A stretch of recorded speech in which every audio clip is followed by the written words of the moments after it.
Happy New Year's week, everybody, and welcome to Unpacking Stories.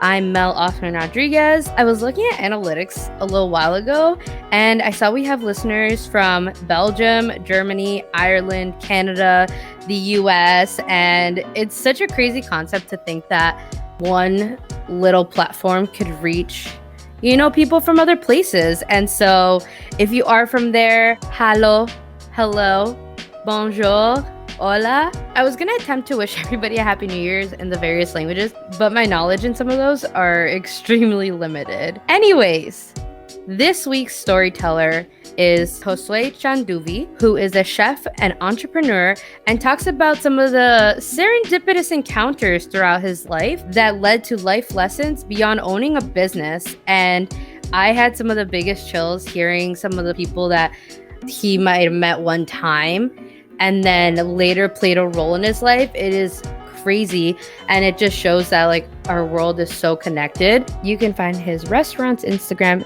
at Grandma's Spanish Kitchen and his candy shop at Grandma's Candy Shop on Instagram as well. While you're here, please take a moment to rate, review, and subscribe to the podcast if you are on a podcast app, or if you're watching this on YouTube, please subscribe, comment, and hit the bell notification button. It would truly, truly mean the world to me. If you have a story you'd love to share, I would love to hear it. Please DM me or email me. My Instagram is Mel Offman Rodriguez, and the podcast's Instagram is Unpacking Stories. Without further ado, enjoy today's episode. Alrighty. Jose, thank you so much for joining me today. Yes, thank you for having me, Melissa. I'm so excited. And Melissa, okay, I feel like now I feel like I'm just in trouble. I feel like it was interesting because either it was like the time so we met way back when in middle school, 6th grade, or now that I'm in a more professional work setting, do people call me Melissa because that's just on all my stuff. And it's like that weird in-between time where people call me Mel. So it's like, it's so funny. But let's go back to the beginning. Let's travel back to when you were younger. Where did you grow up? And any pivotal points in your childhood that you're willing to share that you feel like shaped you to be the person you are today? Absolutely. So my brother and I, we moved to the States. I was about 4 or 5. And we moved to Morrisonville, New York, and then eventually to Plattsburgh, New York. We didn't know English right away. We kind of learned it a little bit later. A lot of things people don't know about me is from the 2nd grade to 5th or 6th grade, I had a speech impediment problem. And I actually had my tongue tissue was overgrown. So I had a hard time enunciating and pronouncing things and, being able to develop and learn English the best way possible. So, growing up as a kid, it was really interesting because, as you know, we were the only different or Latino kids in our school because it was 97% white.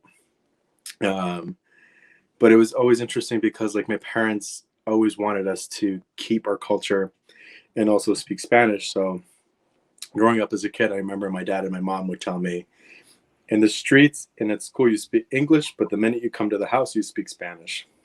Yes, my dad too, and my mom. I can totally relate to that.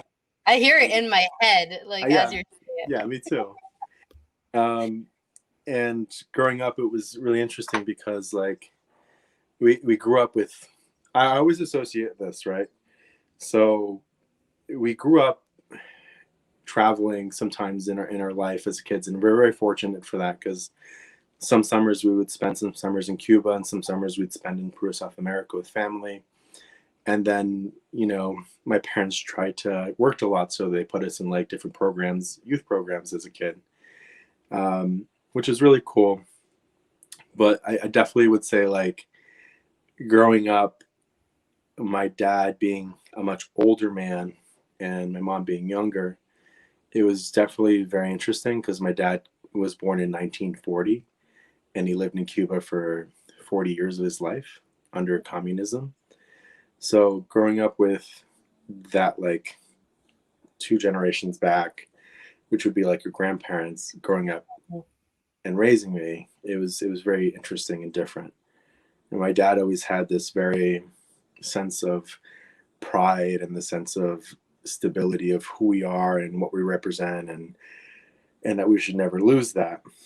He would always tell us as kids, he's like, remember that we come to this country and we speak English and Spanish, and these Americans just speak one language and refuse to learn ours. So who is better? Who is the more educated and who is ignorant? Mm-hmm.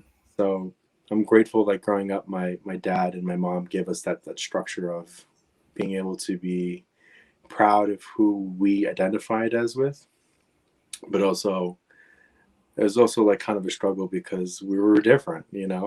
Like I remember going to your birthday party one year, and I never forget it. I talk about it sometimes actually. Oh my gosh. And like you have 27 white kids and they're like mom's named Stacy.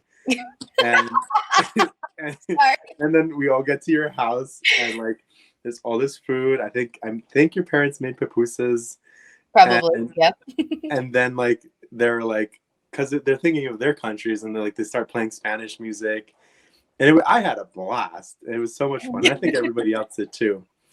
But it was almost like our parents were kind of isolated in the sense that they tried to create the best life for us, but also they didn't want us to lose who we were in the process. But I feel like, in a sense, like I know for my parents made friends with some of the other parents, but it was also like a big disconnect. And growing up, I saw a big difference between other people and myself. So I think like one pivotal moment for me in business and life was kind of getting into like the sixth grade. My dad, I tell the story every so often. My dad woke us up at like 5 in the morning, pots and pans, and we get downstairs. It's like 4:30 in the morning, and my dad looks at us and he's like, "Today you are on the journey of becoming men." And my dad took away our alarm clocks, and my dad was like, "I'm out the door at 7. If you're not in the car, you're walking." And he just at a very young age, my dad was just like, the responsibility of your success and your failures are yours. And he was like, "Mama and Papa, it's not our fault you're late. It's not our fault you failed." And he was like, "It's our responsibility to give you a roof over our head, to feed you and educate you, to show you morals. Everything else is your fault. And you have to learn to accept that as your failure, your success." And they were really hard lessons because I don't really talk much about my family very often, but my dad was very strict as a kid. And he just had an interesting way of going about teaching us the realities of the world as if we were men that were 30 years old instead of 14 or 12. So I think like my dad giving us all these lessons when we were kids and giving us accountability and showing us a little bit of tough love gave us thick skin to be ready for what the world was in reality. Because we went to Catholic school for a little bit, and it was more a religious thing. But realistically, for other people who go to Catholic school, it's more of a distribution of wealth in the community, who goes and who doesn't. So it was interesting being going to school with those types of people, where it was more faith-based for my parents, but also like they wanted the best for us as kids. I think like I found myself having a much more better time in public school than Catholic school. And it was also difficult because I saw my brother struggle with his sexuality, and I saw like this whole different aspect of how they treated him and how they treated us. And when I was younger, people called me Alex, which was my middle name, Alexander. And the story goes that my mom says that when I went to St. Peter's, which is the school we went to, the administration pulled aside my parents and told them that they should call us by our middle names Mm-mm. because it would be the only way that we would be able to assimilate into the school system. Mm. Nope. So for my parents, to them it was like, well, we should listen to what these people are saying, and Right. we want the best for our kids. But for like 5 years of my life, they stole my identity. They it went from Josue, which is my first name that I was given at birth, to Alex, which is my middle name because it's American. And when I found that out later, it's when I said my name isn't Alex, it's Josue, because that's who I am. And I Mhm. feel like, in a sense, there's two sets of personalities there. One, it reminds me of like our parents, and maybe not maybe their timidness, or their willingness to try to be the best for us, and how sometimes people in our life, teachers and educators, have taken advantage of that timidness to want to mold the image of who we were supposed to be growing up. We weren't supposed to be these Latino kids. We were supposed to be these kids that assimilated with everybody else, but we're now American. And I feel like it's interesting. Like, that was a huge point in my life when I said my name. Call me Josue because that's what I am. And then, what does Josue mean? Who is that as a person? And being able to take back that, it was huge. Because if not, I'd be Alex today, and I don't think I wouldn't be the same person. Yeah. Oh my gosh. There's a couple of things I want to hit there. It's very interesting because sixth grade was also a very pivotal point in my life, and that how past like intersect because that's when we met was Yep. at that school you talked about. So I remember moving here from Montreal, and they told us you're going to be going to St. Peter's, and again, I think more from my parents, it was definitely a because it was Catholic school, like probably really good to learn about the Bible and all that stuff, which was fine.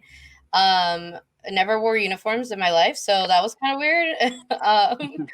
But I remember that summer I was going supply shopping, and we were in Walmart. And I remember this kid because, again, my mother really speaks Spanish. She speaks English too, but comfortable Spanish, and we speak Spanish, so we're gonna speak Spanish. And that was never something I was ever uncomfortable doing, even in such a small town. But we were in Walmart and we were speaking Spanish. She was asking us what we wanted, notebook, blah blah blah blah blah. And then I hear this little kid, and he's like small enough to be riding like in the cart, like where the parents seat the kids. Yeah. And he says, "Mommy, what are they speaking? It sounds funny," or something along those lines. And I remember that just kind of like, because she just kind of ignored it, or like didn't really acknowledge the fact that, like, hey, these people are different. They're speaking Spanish. It was more of like just dismissive of it, not really a teachable moment, which I think could have completely been something that that young person could have learned at that moment. That was something that I remember being like one of the first impressions of being in that town. And then the second time was so we just moved and it was sixth grade. And I remember going to my first day of school, and we were dropped off and we had to meet with, the whoever was taking care of us at that time, like the principal or whatever.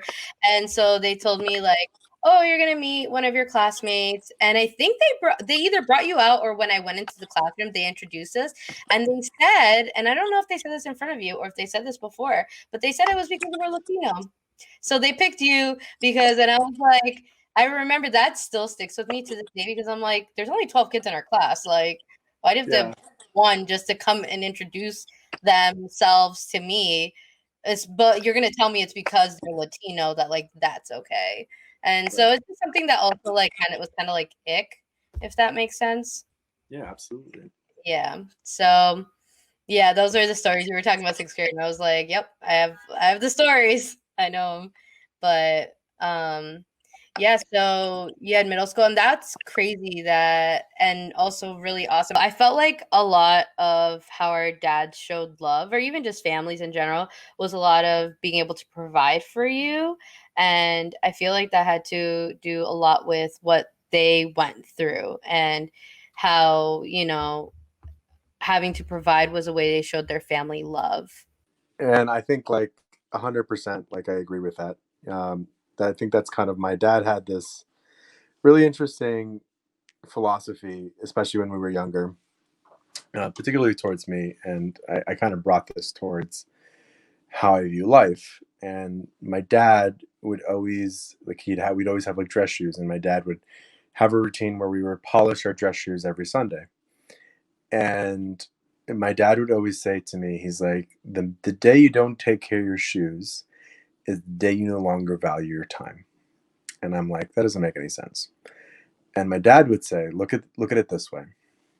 I want you to look back at the years that you have worked, the jobs that you have worked. And let's say 7 years ago, 8 years ago, maybe nine, I was making $7.25 an hour at a dollar store. And so my dad would tell me, your shoes cost you $100. You had to work 13 hours to buy those pairs of shoes. So those shoes weren't worth $100. Those shoes were worth 13 hours of your life that you will never get back. So essentially, the way you need to view your purchases and the way you spend and invest your time, you need to value it with respect, because it's time you'll never get back. And everything that we desire materialistically is based on the time we put in to get there. And as we become more educated, more working, as we become more financially independent, as we venture off to do bigger and better things, our time is worth more. So, what it took for me to buy those $100 pair of shoes with 13 hours, now it might be 5 minutes for me. My time is more valuable as I progress in my life financially. But it doesn't mean I respect them less. It just means I value my time more. So it's always been like in business, like when I've hired people, it's like my dad's always said, people don't respect what you do. Like, you put these floors in, these floors are 200 hours of your time you're never going to get back. Literally, he's like, when people say you put your heart and soul into a place in business, you literally put your heart and soul into it. If you were to think back at what you did to get something nice you wanted, and then someone steps over it, they're totally disregarding the work you put into it. And I used to think that my dad was crazy because he'd get upset about having the shoes in the house and etc. But it all made sense, and it all makes sense now. It was because where I wasn't seeing the hours he was putting in, where I wasn't seeing the sacrifice he was putting in, and to me it was just a carpet. To him it was, 2 months of work that he did to have that. So he maintained it because it was part of his legacy that he leaves behind. Everything we purchase, everything we invest into as business people, it's a legacy that we leave behind. It's part of our life that we have decided to make an investment on with the capability of losing it with no return. And that's huge. Everything you're saying is such a philosophy, and I feel like I can relate to a lot of it, because a lot of those, I guess at the time we see it as like tough love in a way. Those lessons are definitely something I take with me now. And it's very interesting that at like such a young age, we hear it and we're like, what are they even talking about? Because a lot of our peers also don't, at least from like what we knew, don't really go through that because of like just where our families come from, which I think really just I love, because it really sets us apart. And I think we see things differently, maybe value things differently in a way. And so I just kind of want to pivot now and get into maybe the high school time, and sort of hearing that, like, what do you want to do for the rest of your life? Maybe either from your parents, which was in my case, like, what are you going to do after, or just like in school. And I always hated answering that because I felt like you needed to have an answer. And sometimes you just don't. And I feel like they need to start rephrasing that or asking it differently, because not every child is wanting to go to school. Not every child is wanting to pursue a path like everybody else. And so I hated that question, but I just want to hear sort of like how you went about it, and like how did high school look, and then even beyond that, what was your path after that?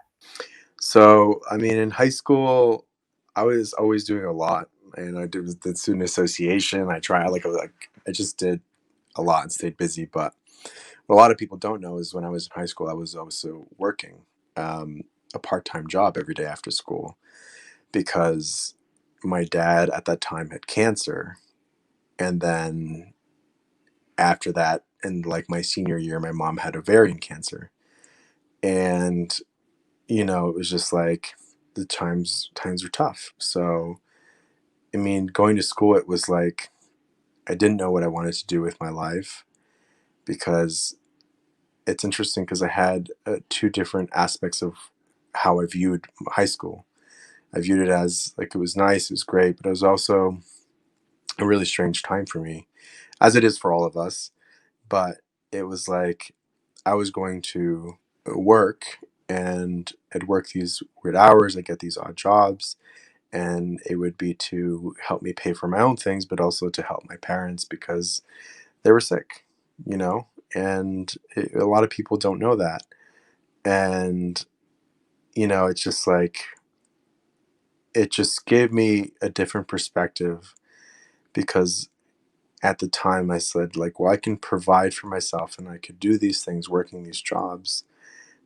And I felt, in a sense, and I think this happens to a lot of young people who have Latino parents. I felt guilty in a sense because I was like, I'm going to leave, and I'm going to leave knowing that they've done all of this to this point and they're sick and they have no one. And I have other siblings and they're all left, you know what I mean? And I didn't know what I wanted to do. And I feel like from the administration, I had Mrs. Hall as a guidance counselor, and I don't hate her, but I strongly dislike her and the way she went about guiding me and trying to understand my situation. She didn't help me with anything at all. It got to a point where she was like, it's just too late. And I'll never forget what she said to me. She's like, some people are just meant for blue collar work. And, you know, and so like when I graduated, I was like also taking courses, like courses off on campus because I wanted to try to better myself. I didn't feel like I belonged. I feel like I could do more and learn more because I love to learn new things and I wanted to progress myself the best possible. I felt so out of place. And our school system at Plattsburgh High School was was not helpful at all.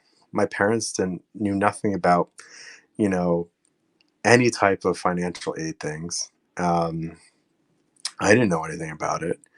I was too embarrassed to ask my parents and their friends about it. And the guidance counselors saw me as a lost cause, somebody that was literally what she said. Some people are just meant for blue collar work. And I'll never forget what she said to me. And she didn't help me. And when I went there and I was like, I don't know what to do. I don't know how to put these applications in. She was like, it's too late. I can't help you. And so I wonder sometimes what my life would have been like had I had the right help or the proper education, and maybe it felt strong enough to implicate or hold someone accountable, um, because I would have loved to go to school, and maybe one day I will. I mean, I'm not complaining because my life has led me to where I am now. But after high school, I went to school. I went to school for a little bit, and it was overwhelming. I knew I really was entering something I didn't know because it was like I didn't know all the documentation. I had to figure out. I didn't know about financial aid, so I was like I was working to pay for school, and it was almost like it felt impossible for me. So eventually, I dropped out, um, and then I worked. I worked at Kmart. Um, I worked at Staples for like a while as a shift manager, and then I got a job selling cars. And but all these opportunities that I have were from meeting people and being myself and wanting to move forward to the best ability that I could.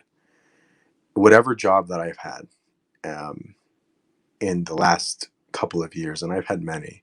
I worked at Blockbuster. I cleaned hoods for restaurants. I sold cars, and then to make extra money, I cleaned as a janitor the dealership at night. None of the other car salesmen knew that. I knew that. So, and all of these things kept leading to better opportunities. I sold cars and I made money and I opened my candy store because of it, because of selling cars. But also, I learned that where I am today, I didn't lose dignity or pride. Everything that I have and everything that I built with such a sense of conviction. And I did what I needed to do and humbled myself each time. And as I progressively moved forward from after the car dealership, I couldn't do it anymore. It wasn't for me. It was a moral thing at that point. But I learned a lot from the people selling cars. When I sold cars and I opened my candy store, I was very excited. I was selling cars pretty much 6 days a week. And then I had my tailor shop. I opened my tailor shop when I was 19 years old. And I have it open now. It's 2020 and it's been open almost a decade. And I'm extremely proud of that. And I opened my candy store because I decided to sell cars. One day the guy who ran the dealership, Brian McBride, uh, I sold him a computer at Staples, and I was like all out. I'm like, it's so funny because I was training my staff, and I'm like, watch, this is how it's done. And I sold them a laptop, a camera, a stapler, like $1,000 worth of stuff. And before he left, he stopped and he came back and he's like, "You should come work for me." And you know what I said? I said, yes. I didn't think about it. I just said yes. Every opportunity that has presented itself to me, even if I knew nothing about it, I leapt forward because I thought to myself, I'm not very religious, but if there's a God and if there's a universe, there have been pivotal moments in my life that He has put me in front of people that have given me an opportunity that have been a stepping stone to my destiny, the destiny I decide to write, the opportunities that I decide to say yes to. And 9 times out of 10, I have said yes to every single one of them, regardless of how crazy they were. And this whole time, like I said before, I was in a relationship with someone who I loved so immensely. I loved them so much that I said to myself, like I looked at my parents, one day, against all odds, against making $7.25 an hour at a dollar store and having no education and very little experience in many different things, I promised myself and I promised them that no matter what it took, by the time we were 30, I promised that I would build an empire no matter what it took. It didn't matter if I worked 100 hours. It didn't matter if I didn't sleep. It didn't matter. All that mattered is I knew what I wanted because I wanted to be free. I wanted to live. I wanted to breathe. I wanted to enjoy life like I saw everyone else enjoying life. I wanted to know that I could dictate the money that I made and it was exponential. I didn't want to be held accountable or held to a number that I would die to 20 years later and not be appreciated for. And as I progressed, selling cars, and after selling cars, I worked on cars as a mechanic because my dad was a mechanic. And one year, I'm gonna call her out. She was a teacher of ours, Susan Fresen, I think is her name. I saw her at the garage, and you know what she said to me? She looked at me and she's like, "Huh, I know you and your brother were always meant for this type of work." And I stopped her and I said, "You know, Mrs. Fresen, on top of working here, I own 2 businesses and I have this many employees. And because I work here doesn't degrade me or make me any less of a person than any of the people that I've gone to school with or yourself. I've learned to have grit and backbone because I have seen my parents in the course of high school put their heads down because of how people dress or talk, not because they're afraid, maybe out of respect, maybe out of not exposing us to that animosity. But if there's one thing that I've learned in all the jobs that I've had, I worked for AT&T after I worked for Jiffy Lube, and AT&T was a great job. I had no education. The job I had required a bachelor's degree and more education. But again, people in my life, if you continue to say yes to opportunities that present themselves, the universe provides. I was working in a garage in Vermont. They gave me a job. My district manager was Puerto Rican. And I started off as an assistant manager. And I was making 17 bucks an hour. And I came from selling cars. It was a downgrade.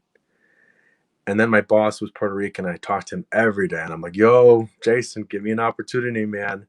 I said, I don't know a lot, but I won't let you down. So when you need me, wherever you send me, I'll go. And 7 months later, he calls me and he says, listen, I like you. You got spunk. I'm going to need you to work in Vermont, in Essex, Vermont, and take over the store as a general manager.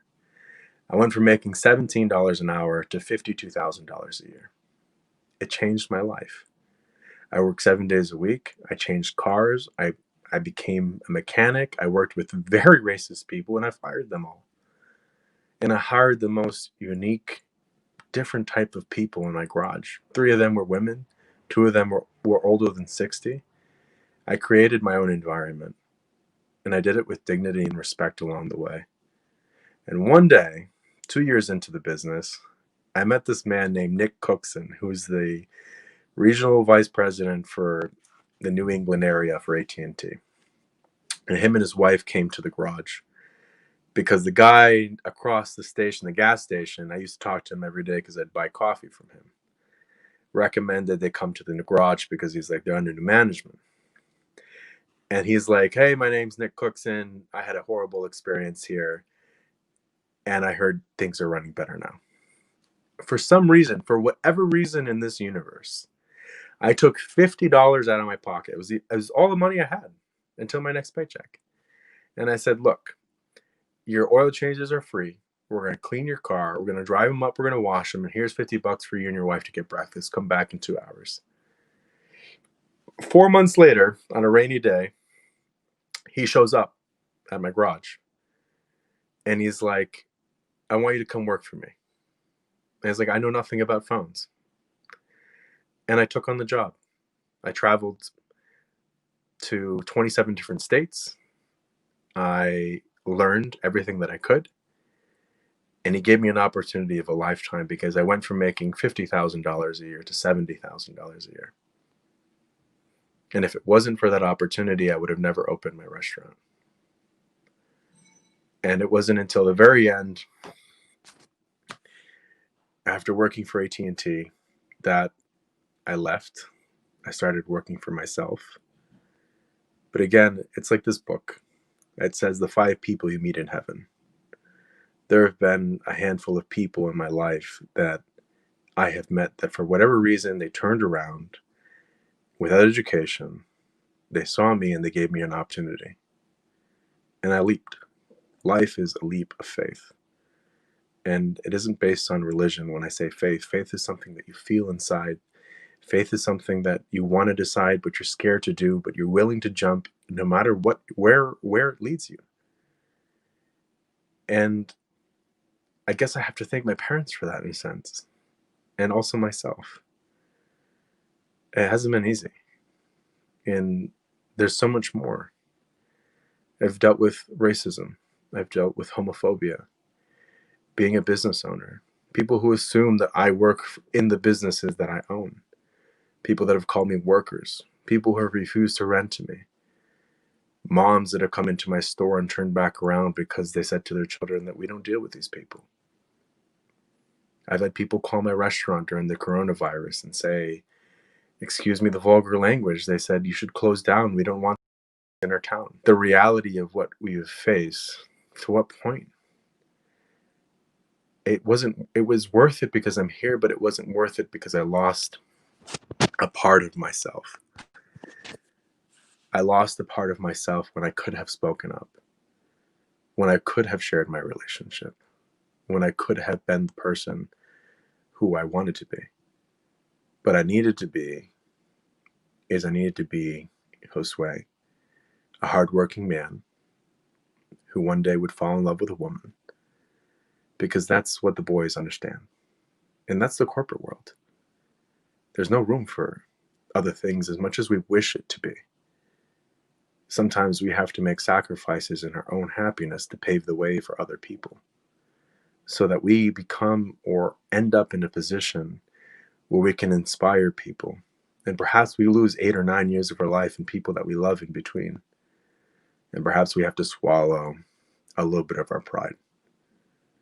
And maybe we aren't as outspoken then, but we are now. But we earned it. I earned it.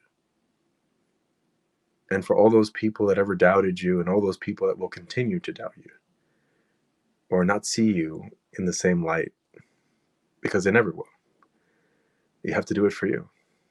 I have to know, like now that I have 2 restaurants and my other 2 businesses, that I am not just a beacon for other colored young people, that we can do something with our lives, that we can have something, we can own many things, that we have the opportunity to live an American dream because it's there for the taking. Even now in this time, it's there for the taking. But I also have to realize that I'm a gay man, and I have to inspire young people that we aren't dictated to the world. We're not at the world's will to be bended. That we can be strong and powerful men and or women, and or whatever other pronoun there is. We have the ability to make changes in our community. And we have to, when we are in positions of power, we must educate, and we must be the backbone and the voices for people that are afraid to speak.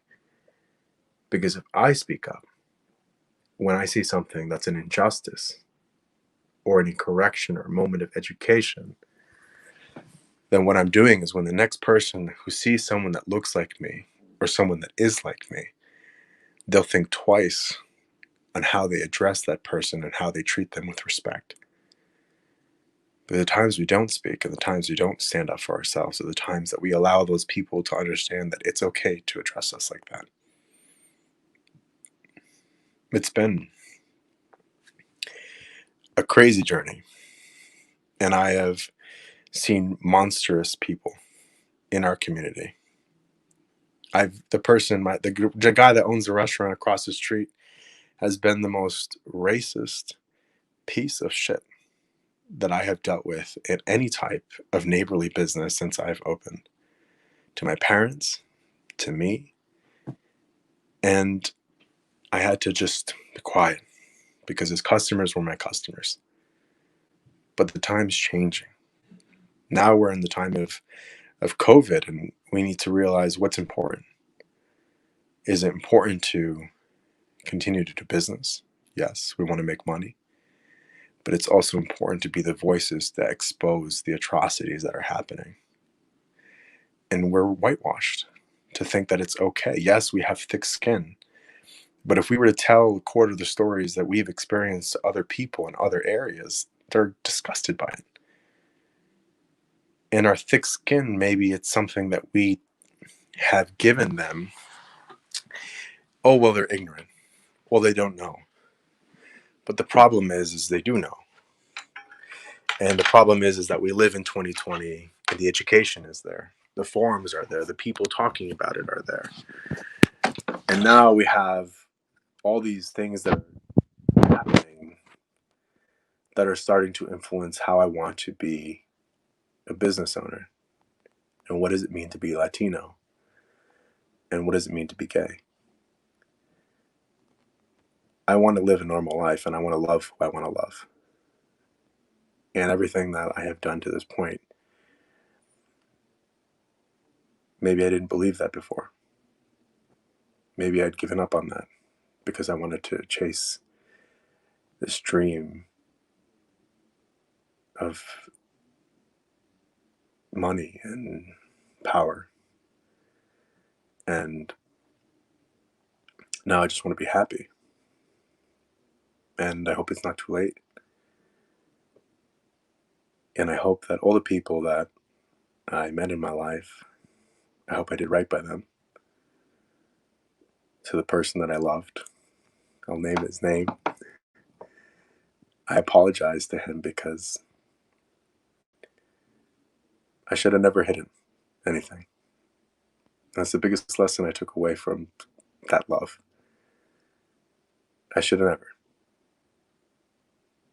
So we're in this position now where we talk about revolution and change and the importance of identity and community. And it just makes you want to get up and do something about it. And it's time to kind of reflect on how we've been doing it already or not in our own lives. I went on a tangent, but high school was okay. And also leads to frustration because some of those people are still there who viewed me as someone that was just a blue collar worker and who viewed me as a lost cause and who viewed me not having parents that were educated in the process of schooling as a disadvantage, as something to be disregarded. So how many more students have to go through that? How many more students will be denied an opportunity because of ignorance or because they don't have someone to speak up for them? How many more? It's not fair. And it's happening everywhere, in every school system, in every high school. We just don't talk about it because we just assume that that person is there established to help, and that's what they're doing. You hit on so many things, and I can't even say that I would say anything more beautiful, or like, you just had a way of talking that I was just like, yeah, just keep going, just keep going. And for everyone who's watching and listening, we just sort of had a bit of an audio issue. I want to address that. So I'm reacting, but you can't hear it because we have to mute ourselves in between. So, but I was 100% agreeing. I mean, you'll see my facial expressions if you watch this on YouTube. I just want to say, wow, there were so many things I took away from just your whole, whatever you just said. From the, you start, like, something that really struck me was the guilt of like what our parents had gone through, and not understanding at first, but like now I couldn't, I feel that as well, in the sense of like, I want them to have the best life ever because they did so many things with uncertainty separately and together, that it was always just like, well, we don't know where we're going to land, but we're going to jump, kind of like you were saying. And so I always try to think of like, well, what more can I do? What more can I do?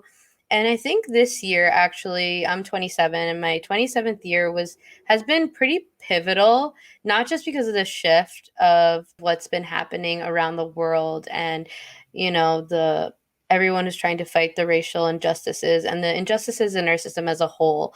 And everything you stated about school, 100% I agree with. I think the school system is a little failed, very much failed. A lot of those stories, as you're saying them to me, I'm just like, shit, that happened to me too. What the heck, that happened to me too. And it's like, it's really sad to see that those educators, I'm putting that in quotes, are going to continue educating the future, but maybe they need some education themselves on even just getting to know people who are different from them, or just how to guide people of all sorts of backgrounds. Not everyone's parents went to college and then blah blah blah, and then or not everyone's the same. Not everyone's going to fall in this cookie cutter, put me in a box kind of thing. And so having teachers that can understand that have had life experiences and have met people all over the place and can guide people based on who they are as an individual is very, very, very important. So I 100% agree with everything you said. So I want to start hitting about your career. You said a bunch, and about working, 9 to 5, working 6 days a week, working 10 hours, working as much as you did. But you mentioned little things in there that I think really just are huge milestones in terms of yourself and your own business. And one of that was your candy shop. Um, I want to hear more about it. And also, do you have a theme associated with your candy shop? Or just like, why a candy shop?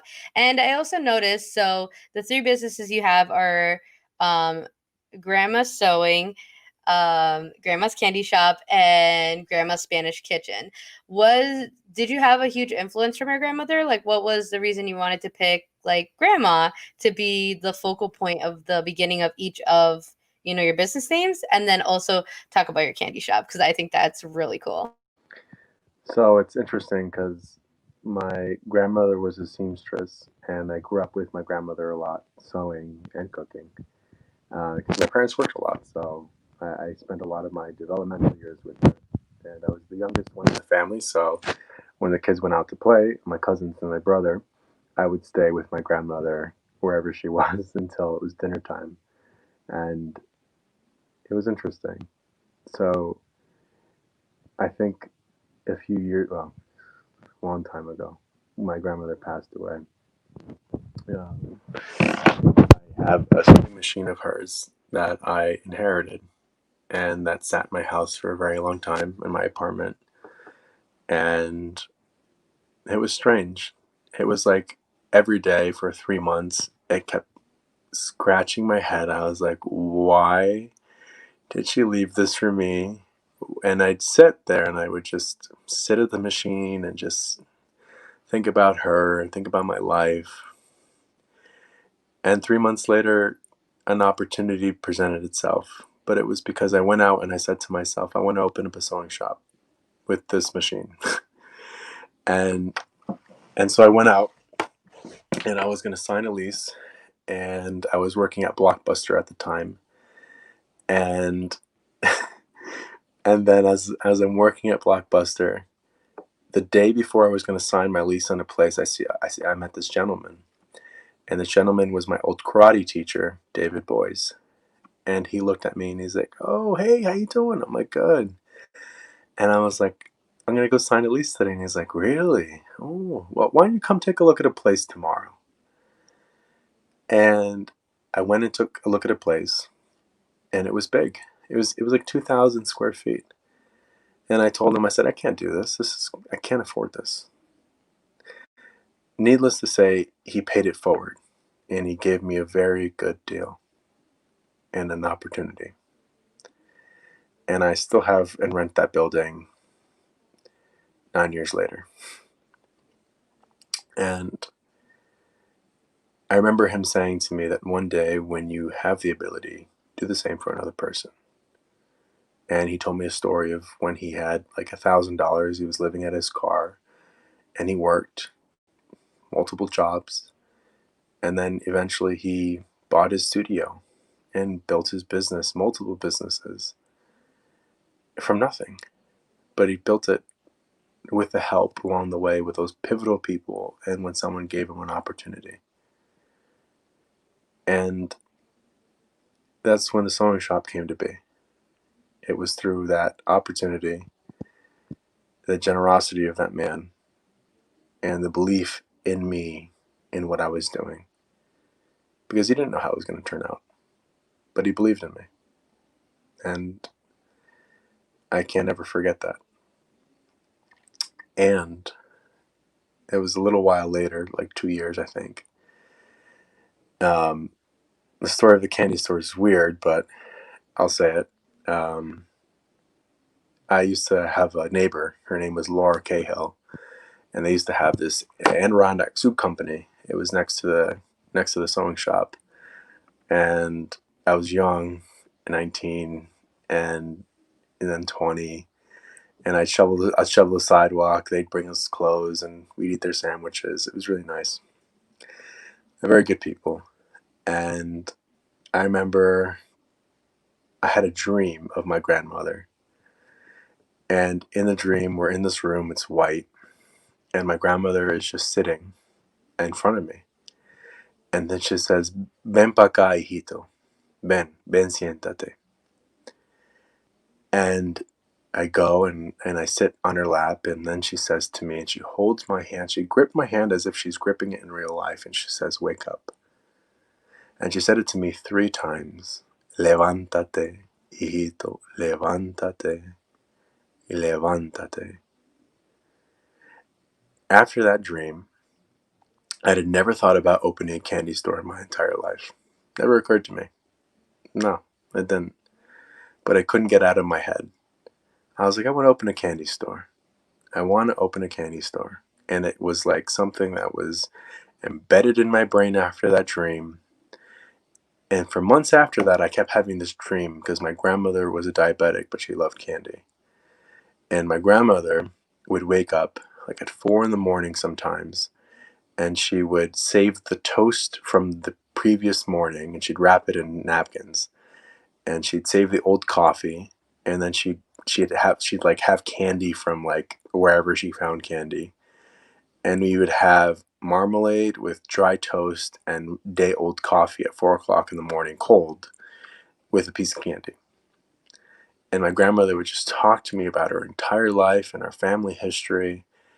And she'd tell me about her sorrows, and she'd tell me about her loves of her life. And we did that for a long time. And nobody would ever wake up. It would just be me and her and a little lamp.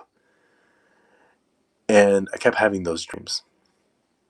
And then Christmas time came of that second year. And Laura Cahill, who owns the Adirondack Sioux Company, owned it. She burst through my door and she's like, "Josue, there's a small little shop right down the street, 3 buildings down, that's for rent. That would be perfect for the candy store you've been talking about." And I was like, "Okay, let's do this." And I went in. It was very cheap rent, very, very cheap rent. I'm very handy too. I do flooring, tiling, drywall, plumbing, and my dad is too. So we took on the space. We told him we'll take it as is, and we'll gut everything, and we put new flooring in. It took 3 months to rebuild. And once I rebuilt it, I knew nothing about candy. I built this place. I didn't even know where to get candy. I was like, I bought candy at Walmart and resell it. And I was like, get the fuck out of here. And one day, I'm walking through downtown and I see this record store. I think you remember. It used to be like a little music shop. And I go in there and the lady's like, "How are you?" And I'm like, "I'm good." I'm like really sad. I'm like, I'm opening a candy store. And she's like, "I owned a candy store." And it was Nelson's. She owns Nelson Flowers and the candy store in the mall. She used to own that, and I was like, "Get the fuck out!" In my mind, right? And she's like, "What do you need? I have tons of stuff." She gave me a lot of molds. She gave me some jars, some decorations for free, and then she told me where I can buy candy. One of the biggest distributing companies in New England, and so I remember going there my first time, and it was literally like Willy Wonka in the Chocolate Factory. This was a giant, maybe 40,000 square foot warehouse full of 100,000 different types of candies from all over the world. And I remember saving up, and I had $1,000 for candy, and I'm like, I can't buy a lot. So I took all the money I had in savings, and I drove up in my uh, what was it? Ford Escort LX. It was like this white news wagon car that my dad got me for like $500. And I went up there. I made my account. I bought $1,000 worth of candy, and I didn't. I got back. The car was full. It was just full of boxes, and it smelled really sweet. I got back to my store, and I realized I'd spent all my money, and I didn't have any jars. So I was like looking for jars, and I was like, it was going to be another $800 for jars. I was like, I can't afford that. And at the time, I was still working. I worked for most of the time I've had my businesses. I worked and done the business, and so I went to an auction. Right, my mom was like, "Go to the auction. You'll find jars there." I'm like, "Are you sure?" I went, and so I went there, and there was an auction, no jars. They don't ever sell jars at auctions, by the way.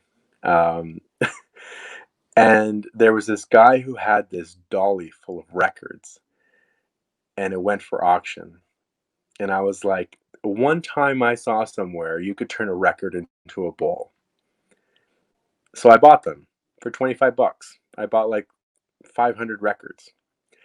And I went home that day, and I was with my partner at the time. And I was like, we're going to turn all of these records into candy bowls because I can't afford any. And they were only $25. So we spent 4 days. We found a big rock outside, and we put that rock in the oven, and then we just let the records melt into that mold, into a bowl. And we did 300 of them. And so when I opened my candy store, if you look at pictures, I'll send some to you. All of my bowls in my candy store were record bowls that we melted down in the oven over 3 days for 25 bucks. If there's a will, there's a way. My dad has this phrase, and it says, Dame una palanca y moveré el mundo. And it's actually Aristotle. And it's give me a lever and I'll move the world. There's always a solution to any problem. Always. It's just how you look at the perspective, how you think, and how you view certain opportunities. So the candy store was all 1950s themed, which has another story in itself because I used to volunteer in a nursing home, and I worked in a nursing home for a long time, washing dishes, taking care of elderly, transporting them. And so that was also part of my youth because my mom worked in a nursing home in the kitchen. So one of the ways that we'd save on, in the summertime, being close to my mom is I volunteered a lot because I'd volunteer in the morning and up until she'd get done her shift. So I'd get out of work when she got out of work, and I looked good and I enjoyed it. But like a part of my youth was also developed by white older men and women that from like the 1930s, and I always joke around that I had 100 grandparents by the time it was all said and done, and they all taught me something. All of them, mortality, death. They taught me. They taught me love in so many different aspects. Um, and their stories were incredible because I had time to listen to them, every single one of them. And I know that some of them are with me now, just like my grandmother is. Um, so that's how the theme came about from the 1950s, was from my experience in the nursing home.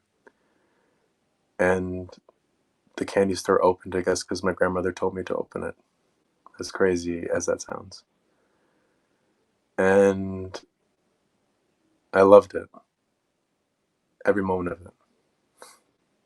But again, you experience things. I remember the first year I opened, not a lot of people came. A lot of people made assumptions because I opened a second business so quickly. See, a lot of people don't always know your story. A lot of people don't always know what it takes to get where you're going. So they make assumptions of whatever they want to. I remember this one guy came into my store and he's like, well, how did you open a business? My neighbor and some other friend was like, how did you open a business? I'm like, well, how else do you open a business? You work for it. And like they had at the time, the neighbor that I was working with, I won't name them. I should. I will. There was this massage place right next to me, right next to my candy store. It was called Archer Body Works. And the restaurant lady next door had come to me because she was like, they had made a very nasty comment as the assumption that I sold drugs.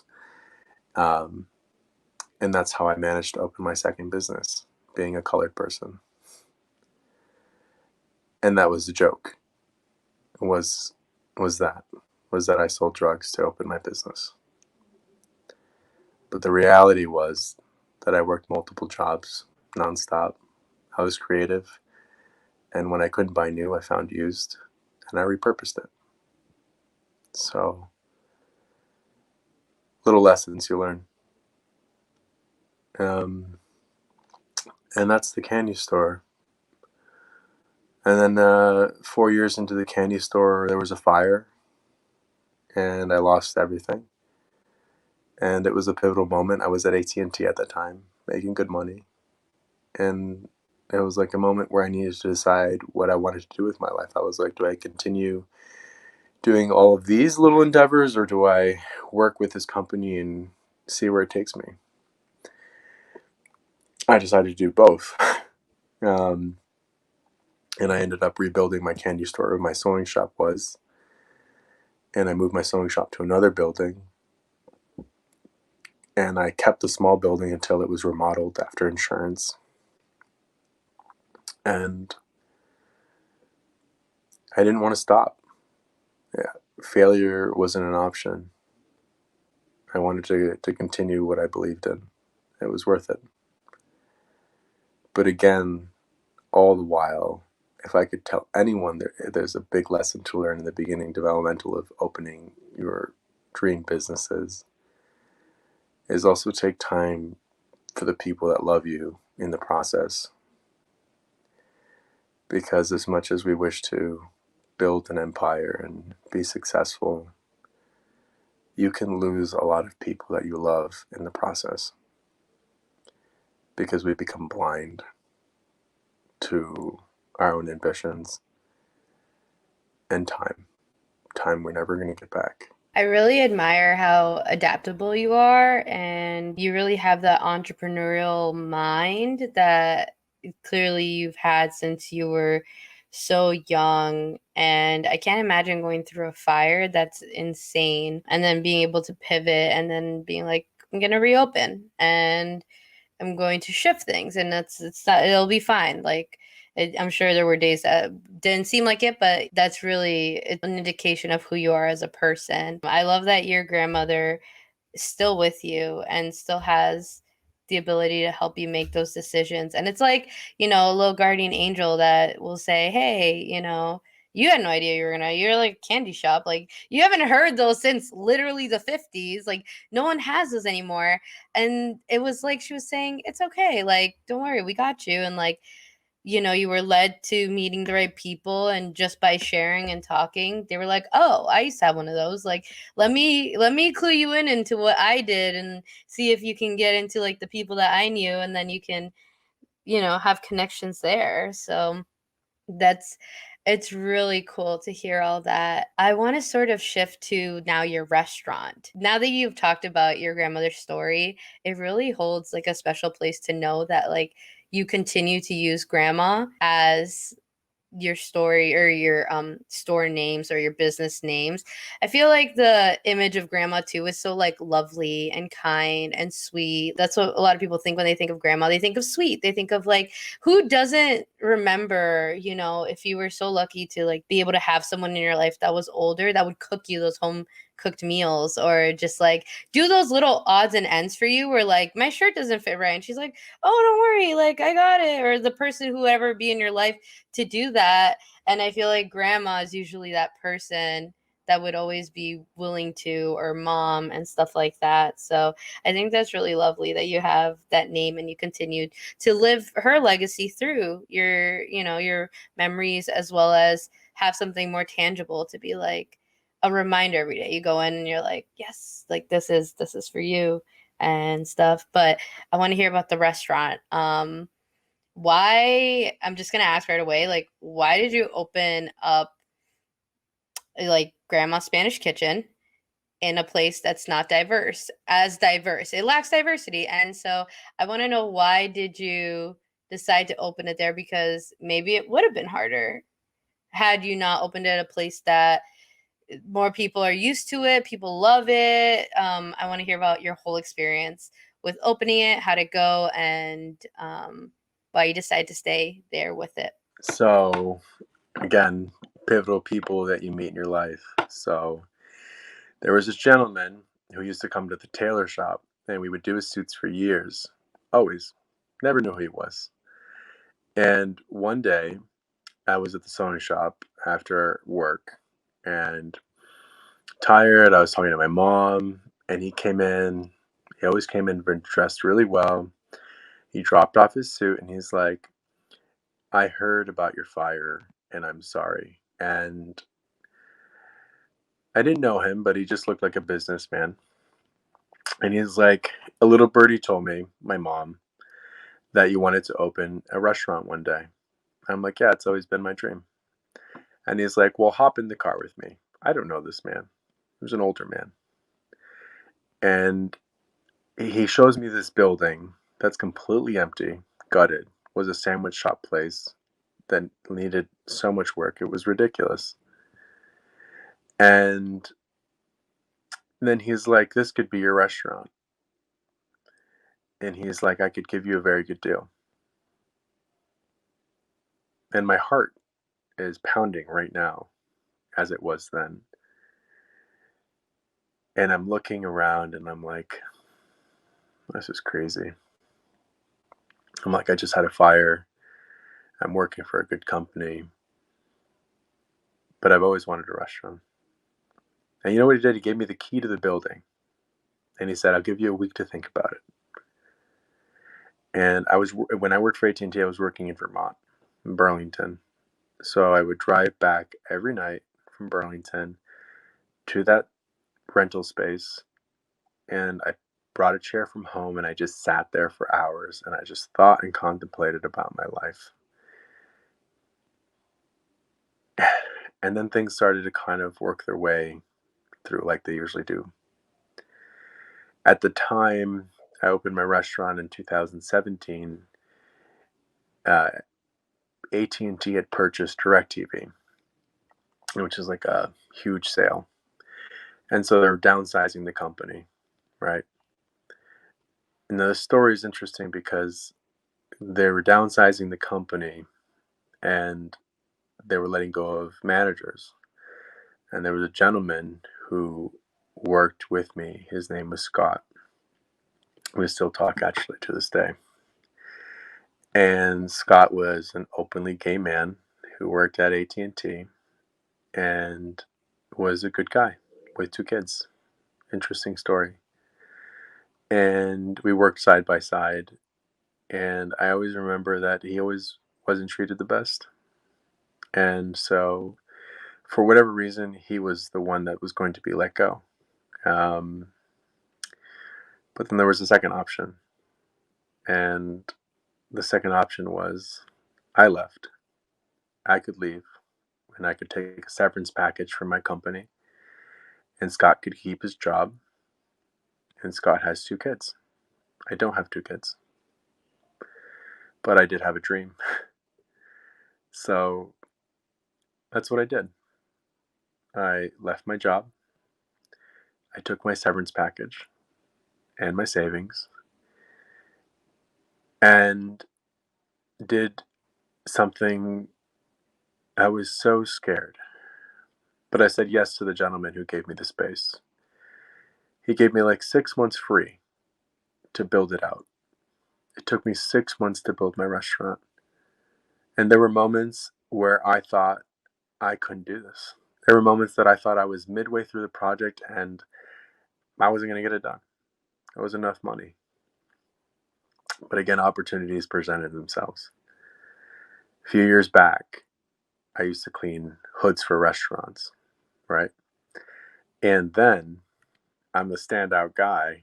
I'd go to this Indian restaurant with my partner of the time. And one day I was like, we were talking, we needed money. And I was like, okay, watch this. And I went to the owner of the restaurant. And I was like, "Hi, my name's Josue.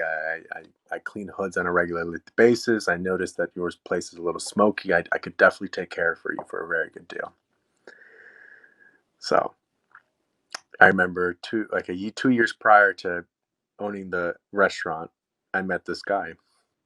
Mr. Zing was his name.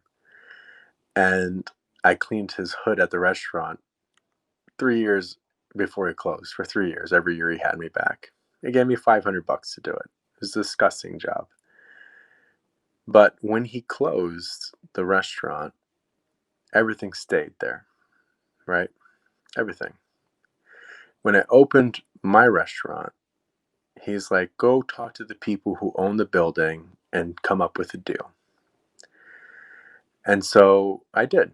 I went to the people who owned the building where the Indian restaurant was, and I was like, what do you want for all of the stuff here? They wanted $30,000. I said, I can't do that. I can't do it. I felt helpless. But then I thought to myself, well, what do I know? What can I give them if I can't give them money? I can give them time. So the building needed to be gutted, painted, stripped. And I said, what if I took everything out of here, ripped all the floors out, sanded everything, capped the plumbing, took the hood system down, took the the AC system down, patched everything, and did it over a course of 5 months. Free labor. In return, you sell everything here for $5,000. They did it. 6 months in building my restaurant, 6 months I was tearing down that one. I ripped up the floors, I tore down the kitchen, and the equipment was so dirty, but I cleaned it and made it look new for $5,000 and 5 months of free labor. But something beautiful happened too. Again, pivotal people that come into your life. So I needed to take a hood system down, and I had no idea how to do that. It's complicated. And I met this guy named Scott Alger, who works for the fire department as a volunteer fireman. And he also works for this other company who does hood systems. I met Scott years ago when I worked at Blockbuster. And Scott went through a divorce. But he'd always bring his kids to Blockbuster. And sometimes he didn't have the extra money to get all the candy and things he wanted for his kids. So 3 years prior to that, when I worked at Blockbuster, Scott came in all the time, every weekend. And every weekend, we gave him free candy and free popcorn for his kids. And sometimes we gave him free movies because he knew that he was struggling and that the closest thing to normality was a movie night with his kids. Didn't think much of it then. 3 years later, I meet Scott and I tell him, Scott, I need help. Scott says, you remember when you gave me the free candy and movies for like a year he said, yeah, I remember that. He's like, that helped my kids a lot. That helped create some sense of normality. Well, Scott ended up helping me for free for 2 months. And in return, I gave him some stuff out of the restaurant. We bartered. It's like in all my ventures, I realized that when you are kind to people, no matter how they look or no matter what situation they're in, those people down the line can be your salvation to your dreams and your aspirations when you need help. Treating people like human beings, doing an act of kindness with no return, just simply because it does come back to you. Whether it's called karma, whether it's called fate, whether it's your soul connection, whatever it may be, it comes back to you. Melissa, it comes back to you and it will find you when you least expect it. And so Scott, my customer from Blockbuster, helped me not only take the hood down, but also install a hood in my new restaurant and the Ansel system, which would have cost me an arm and a leg. So I think back at these things now, and I don't think of them often, but I'm thinking of them now. Had I not given Scott that courtesy and respect and action of love, I would have never opened my restaurant. It's so crazy. What I did 3 years ago and I thought was something so small ended up being something so major in my life because it was important to him then. And those little things make me think that there's hope. As I started to see these people appear in my life, I started to believe more that though it wasn't a diverse area, that there was still some sense of humanity in people that superseded color, orientation. We were just humans to one another. And I call that the human experience. When you look into someone, when you see someone when no one else sees them, and you just feel it. And it's nothing to do with color, it's nothing to do with anything. You're just a man standing in front of another man, or a woman standing in another woman, or whatever the case may be.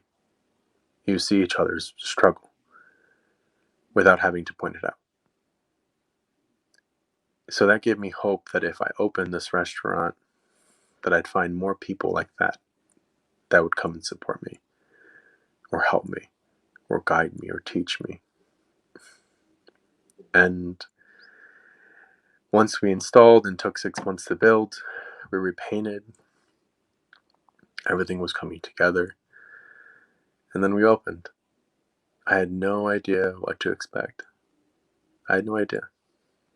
I had nothing set in stone. I had no expectations other than I was going to either fail, or I was going to succeed, or I was going to coast by. But as the puzzles started to come together, and they weren't certain in the beginning, it was a complete leap of faith. But God or the universe put people in my path to make it possible. And that's why I stayed. That's why I opened. Because of people like Scott, because of people like David, Boys, because people like the old businessman that offered me the space. Those three people showed me respect, and they saw value in me as a person, even if they didn't really know me, just through my actions and my person and character. And that gave me hope that it would be okay. And if it wasn't, then it wasn't. I'd rather look at someone today who asks me, how do you do it? And tell them, or I'll tell you 1,000 ways how not to do it, and maybe one way that'll work. I don't ever assume to know everything. I don't. I failed a lot. A lot. I could tell you how not to do things. But yeah. So I opened my restaurant, and I learned a lot about people. I learned about good people and bad people. I learned to be thick skinned. I learned to have a sense of drive and conviction and accountability. Because at the end of the day, the only person accountable to my success is me. At the end of the day, the only person going to open at 7 in the morning or 5 in the morning to make it possible was me. Just like my father said when I was in 6th grade. It all related. And it started to relate even more as I started to progress and build and develop. And it wasn't always perfect. By no means at all was it ever easy. But it was a thrill. And I'm proud and still learning and happy to have had and have the opportunity. That's so beautifully put. I want to ask you, what was your first memory or your earliest memory of your love for cooking, just in general? And then, do you remember the first thing you created? Your restaurant's open, you finally can use the kitchen. And what is the first thing you make? Was it for somebody? Was it for yourself, just to feel that sense of like, wow, I effing did this? Also, I like to think of, food as my love language. I like to say comida es mi lenguaje de amor.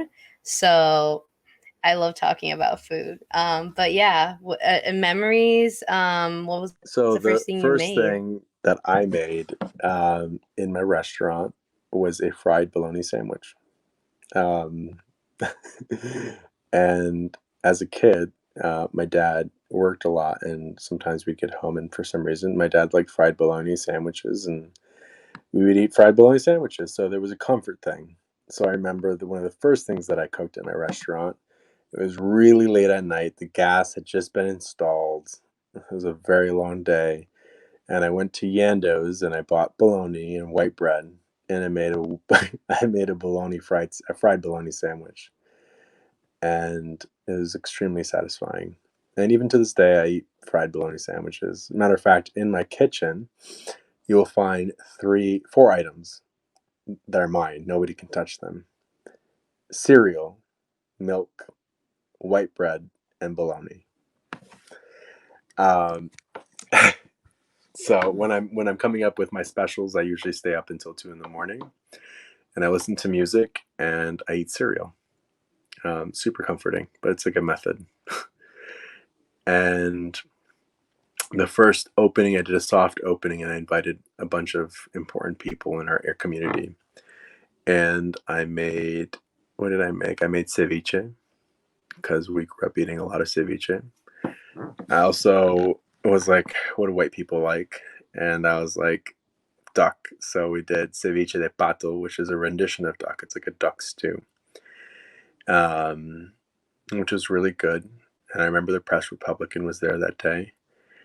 And we made lomo saltado, which is like super traditional Peruvian. We did tostones, fried plantains, fried sweet plantains, and empanadas. It was just like a tasting menu for people. Nobody paid for it. It was just a way of introducing the community, influential people in the community, what we were about, and the quality and caliber of food that we were doing. It was good. It was happy memories. And also frustrating ones and sad ones. Restaurant business is difficult, but doable.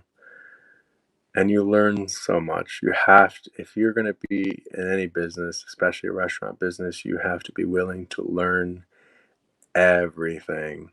And when you don't know it, find somebody that does and learn from them, because that's the only way, you know? It's funny. I opened my restaurant when I was 24. I was young.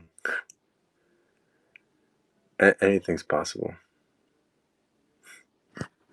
Do you have anybody that you admire or look as a mentor that was sort of helping you through this, or even now is still a part of your life, whether it's with cooking or just the business side of what you were trying to accomplish? So I would say that my mentor now, who I've always kind of spoken business to, is the gentleman that gave me an opportunity with my candy store.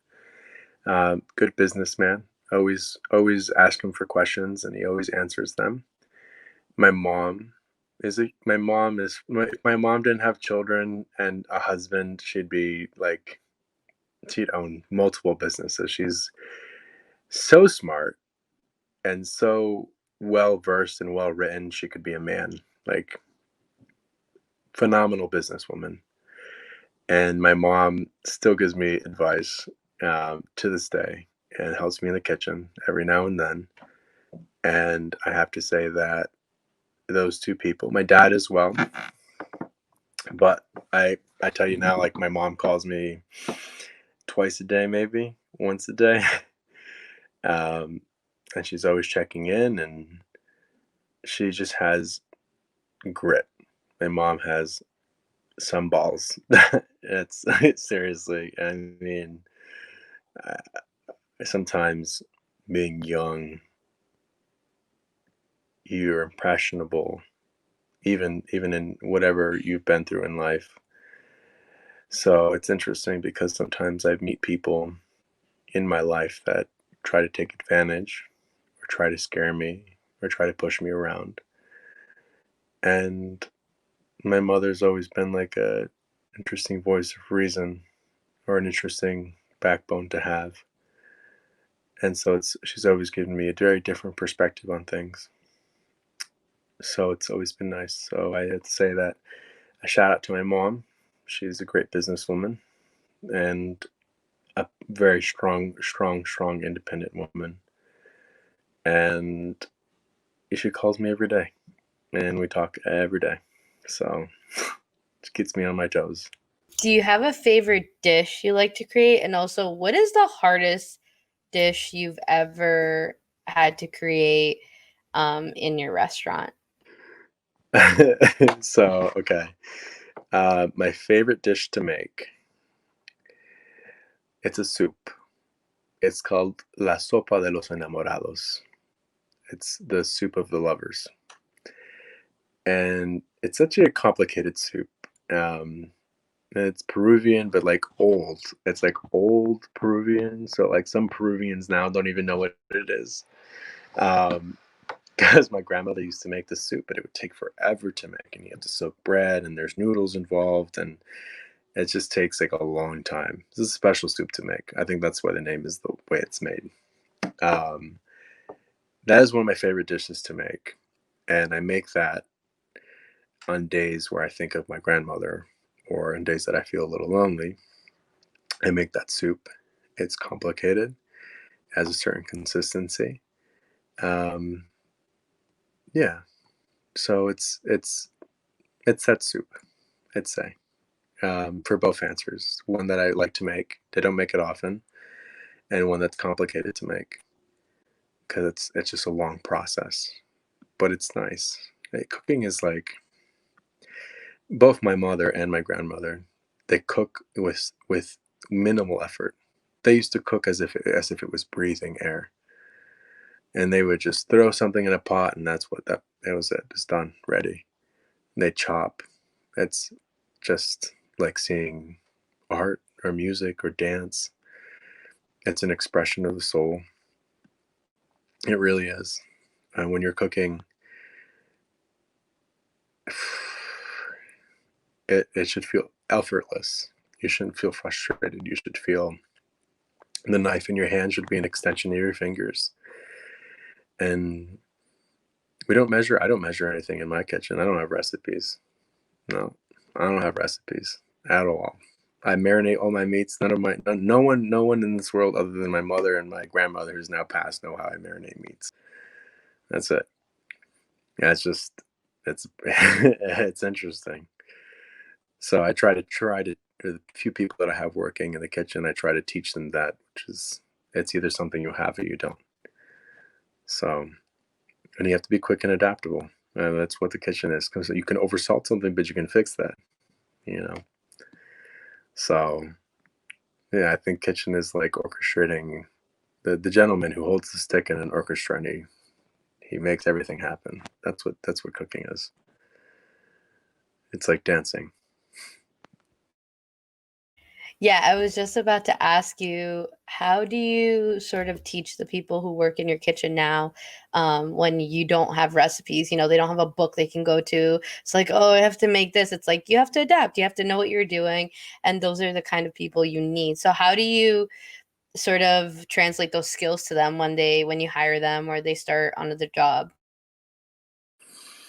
Um, so I teach them some things, but I kind of baby them a little bit. I My nickname in the restaurant's Daddy because I used to wear this daddy hat. Um, so they call me Poppy or they call me Daddy. Um, but I mean that's in a sense like there's this mysticism behind our food, and some of us know it, some of us don't. So there are certain things that I teach, and there's some things that I don't. And I'm like, one day I think I'll feel like when I find the right person, I'll feel like comfortable to pass on that. It's like passing on the torch or like some epic theme, like scene in like The Lion King, when he's looking at the stars and he's like, Mufasa, the stars are your ancestors and they're with you. It have to be that type of person, you know? But, and I don't know, I haven't found him yet. So a lot of the things of the way I structure my kitchen is accountability through me because I leave everything pretty much done. So when I mean I have cooks, I have people that are cooking things, not people that are marinating things or creating recipes. It's like I could like leave everything in a bucket and I'd be like throw in a pot and it'll taste the way I want it to taste. But I haven't quite found that person yet to give them that. I'll know when I do, and it'll be a beautiful day. I was gonna say, I feel like that person will come into your life as the themes have seemed like to be a part of your life is always meeting that right person. I feel like that person's gonna come maybe closer, like sooner than you think. What ingredients are necessary in your kitchen? If you could pick a few that you absolutely have to have, what are they? Potatoes, onions, tomatoes, potatoes, carrots, celery, cilantro, cumin, turmeric, Goya products, um, salt, a lot of root vegetables. A lot of our food is based off that, and then any type of meat that we work with. But definitely need potatoes, definitely need peppers, definitely need onions, all types of vegetables. I think that's like the sofrito. It's like the base of everything that we make. When it comes to flavor combining, sweets, bitter, salty, sour, spicy, I don't know if I'm missing any. What would you say is your favorite flavor combination? And then what is like something that you maybe haven't really tried, but you want to try more of flavor combining? So I used to have this lady that worked for me in my restaurant, and her name was Asha, and she was from India. And I actually learned a lot from her. So currently, I use a lot of Indian spices like masala and curry and turmeric and coriander, ground coriander. And I actually use a lot of the things that she used when she was working with me in my cuisine now. So it's interesting because though I hang on to tradition, I also learn a lot from people from different cultures. And I find unique ways of how to introduce those flavors into our flavors to make it that much more unique. If you could prepare a meal for anybody, dead or alive, who would it be? My grandmother, if I could bring her to my restaurant, I'd bring her to my restaurant. I'd have a table, music. The music would be Peruvian music called huaynitos, which is very classic music she loved, like folklore music. And I would cook for her. I'd cook for her like 100 dishes. If it was one night that I could cook for her, I would cook for her everything that my heart could possibly do until I was tired. Even she didn't eat it all. And then we would just eat. I'd eat things. I'd make things that she made for me, and I'd make it for her. Oh, that's so sweet. I want to go call my grandmother now and my mom and I don't know, everyone else. That's really sweet. I really think that's a really strong relationship and that's really lovely. It's going to make me cry. I know you said that you don't write anything down, as most traditional households do not, and all sorts of different cultures. Everything just sort of you better pick it up, like you were saying. And so, do you ever consider writing your own cookbook, or do you have any projects that you're working on? So one day, I want to write a cookbook. Um, and I want to write it with all the marinades of everything that we've learned because I have marinades of how I marinate certain like the pork chops or the way my father marinated, which is the way his father marinated, which means his father was born in like 1902, which his father marinated those pork chops the same way, which was like 1896. Same way. um, so there's a lot of knowledge that I'm trying to keep and knowledge that I'm adapting and changing to make it my own history too. So yes, I would 100% write a cookbook. Would it publish? Would people buy it? Maybe. But I would keep it as a legacy if by chance whoever is after me, because I do want children, um, maybe they aren't going to have the same passions that I do, but at least they'll be able to follow it step by step how to keep this alive. And food is history. The difference between my restaurant and many restaurants that you go to is you have a line of people in the kitchen making the same thing, the same ingredients for a person they will never meet or see face to face. I meet my customers, I feel them out, and I make it just for them, the way I think they would like it. And every dish that goes out is made with a sense of dignity and pride and respect. And I tell my other cooks that if you wouldn't serve it to your mother, throw it away. Throw it away. So, yeah, projects I'm working on. I'm looking to slowly start catering in and around Vermont and create long lasting relationships with other businesses that are similar or unsimilar to mine, and creating collaborations on how we can continue to build during this pandemic, especially as the winter time is coming. I'm currently trying to work with a coffee shop just across the street in opening it for breakfast and allowing their patrons to buy their coffee and enjoy their coffee in our seating area. We can sit 67 people outside. They can't sit anyone inside. So we're trying to collaborate together where they could purchase coffee and then they would buy my breakfast. It's like it's changing. It's figuring out how do you grow and how do you grow with other people around you. Could you talk more about how you believe that your business and the businesses around you, or any one of yours, your candy shop, your sewing, tailoring business, and also your restaurant, will shift after this year and after even the following year? Because this isn't, I don't think it's over. And so, how do you feel like that's going to shift how you do business? I think business is going to change completely. I think we as restaurant owners have to become this very service based business.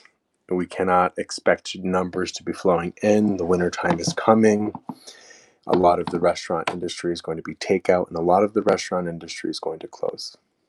70% maybe are going to close because their spaces aren't big enough to hold people, and takeout isn't going to be as an astronomical number. So for places that have ongoing weather, they'll be fine. They'll grow if it's safe. For us, there's still a sense of uncertainty. We don't know what the winter looks like. I don't know what it's going to look like. I don't know if it's going to get worse. I don't know if it's going to get better. But all I know for myself is that I need to adapt and continuously change, and also be willing to make whatever hard decision I have to make that would be the best for my business and for myself. And one thing recently my mother told me, in the midst of this pandemic and having these businesses, is she says sometimes we have to swallow our pride. We need to do what's right and what's best and move on. She says all people fall, but all people rise. Not all people, some people. And whatever happens, I'm ready for it. Not afraid. Whatever decisions I have to come to, I will. If it gets there, if it gets worse. But it's not the end. It's just a new beginning, a different storyline with a different plot. And if I could have done everything that I did to this point, why can't I tackle this situation differently? It's good to have that mindset, because I feel like I actually had a conversation with someone recently talking about um how businesses, obviously, with everything happening, people have lost a lot, whether it's their business, their jobs, and everything. And it's almost like a lot of people are also taking the time to reflect and seeing who they are, and maybe their purpose was through that. And so what I was talking to somebody about was about the fact that, like, were they sad they lost their job or lost their business? I mean, yes, financially, of course, but what that person was telling me was like, but are they actually sad? Or will they find a way to adapt? Because you're going to have to regardless. And so for you to already have this mindset going into it and knowing that, hey, I'm gonna have to make decisions, and it doesn't mean it's the end, like it's just another beginning. I think that's really, like, that's something I admire a lot about you. You also mentioned having a really good relationship your with people who come to eat, your clients and people who are take their families there, and how you really try to tailor the food specifically to them. And I wrote this down because it's something I've always had just in the back of my mind. And I've always wanted to talk to somebody who's a chef or in the cooking industry, if that's what it's even called. And it's this. So I took a food science course when I was younger. Best class ever, got me out of taking physics. I will always be grateful for that, because I'm just not that great at science.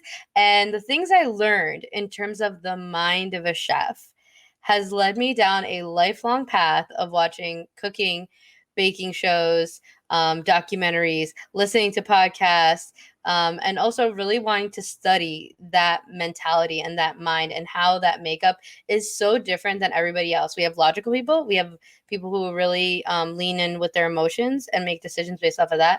And then you have the chemical makeup and the brain and the functionality of a chef. And I don't think people understand. I think that's very underestimated. And I think it's such a unique way of thinking.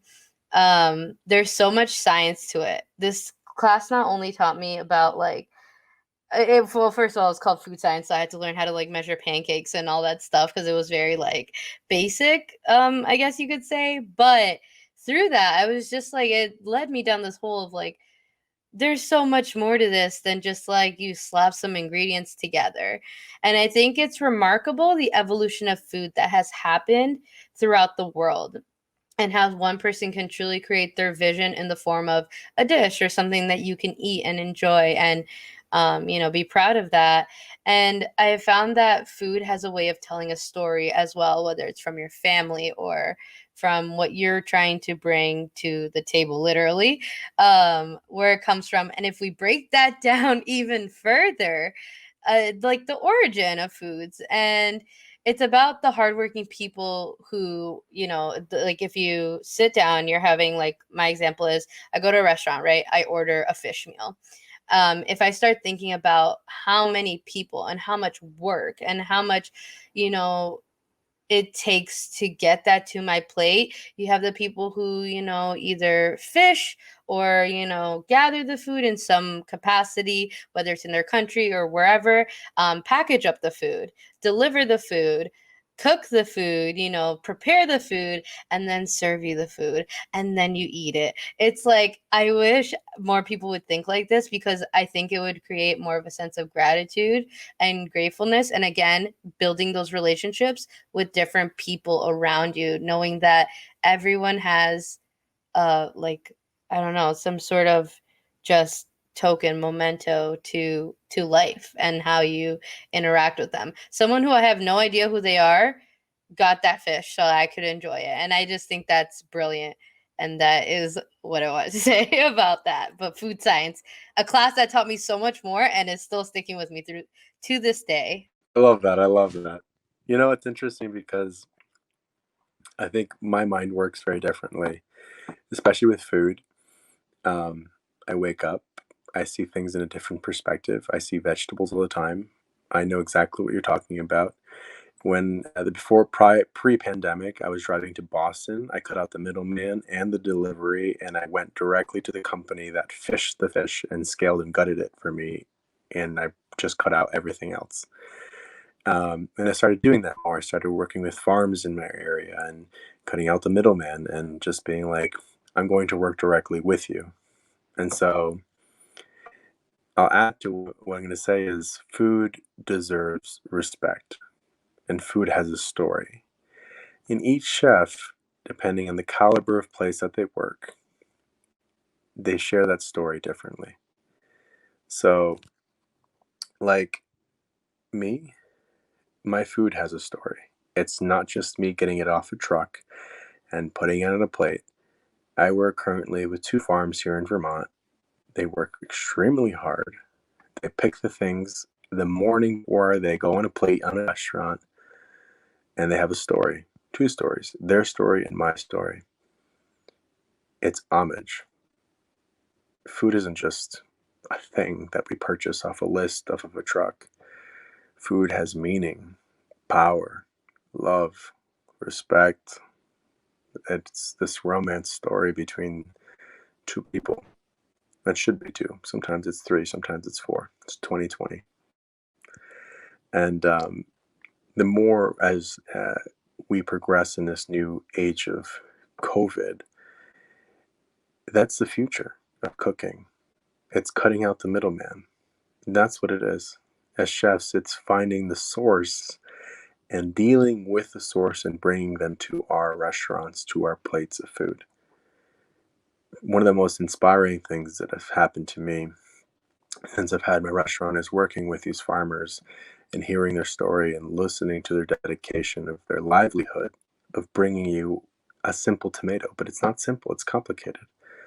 There's science behind it. There is this genetic seeding that they do to create the perfect cucumber, that they don't have a multi-million-dollar company doing that. They just have 3 generations worth of history doing it.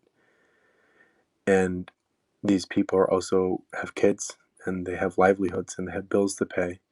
So when you make a conscious decision as a restaurant owner chef to support the people, not only are you supporting their produce, but you're supporting them and their life and directly investing into your community by taking your money and investing it into the people who are at the source and cutting out the middleman, who are making profits off of their work.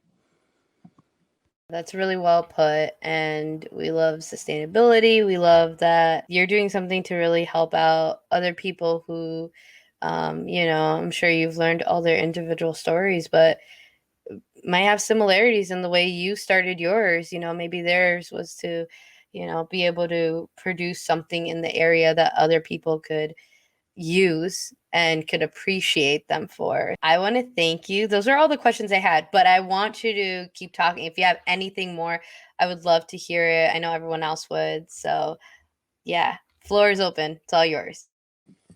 Thank you for reaching out. Um, it's nice. It's really nice, actually. Um, Thank you for taking your time to listen and allowing me to share my story to whoever it goes. And even if it helps one person find a sense of similarity in the experiences that I've had and you've had, I'm lucky. And we're doing something here. And it's great. Sometimes, like, we do these things and we're not sure who sees them or where they're going, but everything happens for a reason. Why we're talking today. Even if why we're talking today was reminding us of things we haven't thought about in a long time. Because you made me think about a lot of things I hadn't thought about in a long time, about those people that helped me, about the things that I've overcome, about the times and experiences we've shared in school. You made me think about my parents. So, in taking time and asking me these questions, you've made me reflect on my life in the last hour and a half in a way that I don't always take time to do. And I appreciate that a lot because I don't always get time to do that. Or maybe I forget. And to anybody that listens, anybody out there in the world that sees this, be brave. We are in a time to take leaps of faith, to fail, to succeed, to love in life because we only have one life. We can't go back yesterday, we can only see tomorrow. And that's it. Rather than that, well, what are we fighting for? Fight to be happy. If happy to you means something small and the way other people view it, let that be your happiness. Because what I've learned is happiness isn't money. Success is what you make it, not what other people have. And live your life to the best of your ability with no regrets. The less regrets you can view, the better. What's going to happen? What's the worst that could happen? You fail, you fall, you don't get what you want, or you do. But if you did nothing, you would have never known either way. And that's even worse. And I leave with one last quote that is my mantra. It is from David Henry Thoreau. And he says, "There are those that dream upon the dreams and reach back in the deep recesses of their mind to find that their dreams were nothing but vanity. But there are the dreamers of today that dream with open eyes and act upon their dreams each day to make them a reality. And those are the dreamers of today." If we live without action, how could we ever begin to believe the notion that anything that we desire could come to fruition? No matter how small the action is, it'll get us to where we want to go. Ugh. And with that, I can't find a better way to end it. Thank you so much for taking the time here today to talk to us, to be vulnerable, to be open. We really, truly appreciate you sharing your beautiful story. I love it. Thank you so much.